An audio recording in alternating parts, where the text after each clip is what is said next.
देंगे। इसमें pick and choose हो रहा है, कुछ चंद बड़े लोगों को दे दिया गई और जिनकी इनकम भी ज़्यादा थी उनको भी दे दी गई।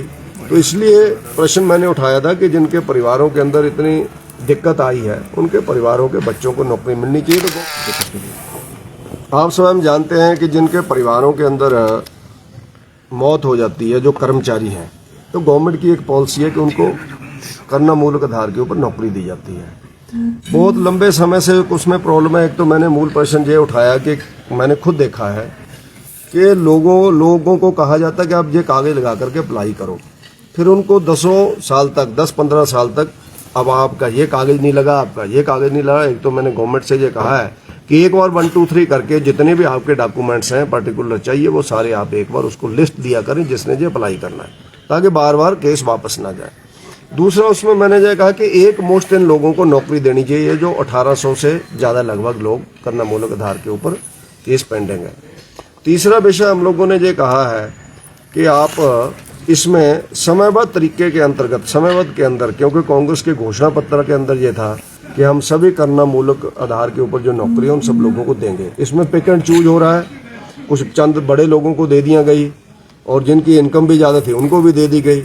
तो इसलिए प्रश्न मैंने उठाया था कि जिनके परिवारों के अंदर इतनी दिक्कत आई है उनके परिवारों के बच्चों को नौकरी मिलनी चाहिए। तो गवर्नमेंट ने आश्वासन दिया है कि हम जल्दी से जल्दी इसमें कार्रवाई करेंगे और एक मुश्त सब लोगों को नौकरी देंगे।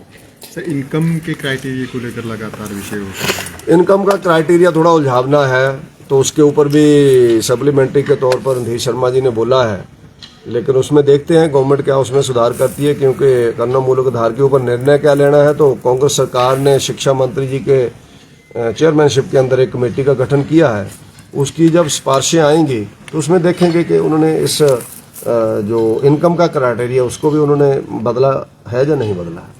बीजेपी प्रोटेस्ट कर रही है, कल क्या प्रोटेस्ट को लेकर है? और लग रहा है 2.5 साल में पहली बार बीजेपी विपक्ष की भूमिका में इस तरह से आ रही है। भारतीय जनता पार्टी ने पहले साल भी जो इन्होंने गलत निर्णय लिए थे इनकी गारंटियों को लेकर के विधानसभा का घराव चौड़ा मैदान के अंदर हम लोग इकट्ठे हुए थे और धर्मशाला के अंदर भी किया, और अभी हम लोग फिर कर रहे हैं कि इनकी जो हिमाचल प्रदेश के अंदर लॉ एंड ऑर्डर की स्थिति बिगड़ी है, चिट्टे की भयानकता हिमाचल प्रदेश के अंदर आ रही है, इलीगल माइनिंग के अंदर गुंडागर्दी हो रही है, गोली कांड बिलासपुर के अंदर 2 बार हो गया और 4 दिन पहले मंडी के अंदर भी बाहर से आए हुए लोगों ने, लेबर के लोगों ने हमारे दुकानदार से पैसा लूटने के लिए तमाचे से गोलियां चला दी, वो पकड़े भी गए हैं।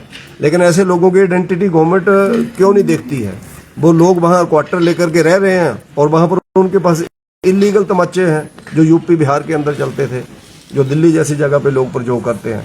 तो गवर्नमेंट की इन नलायकियों के विरोध में कल भारतीय जनता पार्टी के से 10,000 से ज़्यादा कार्यकर्ता यहाँ पर चौड़ा मैदान के अंदर आएंगे और हम लोग एक ललकार के रूप में इस गवर्नमेंट को जगाना चाहते हैं कि जो गवर्नमेंट जाग जाए, वरना अगले आने वाले चुनाव के अंदर इस सरकार का, इस पार्टी का पूरी तरह से सफाया होगा।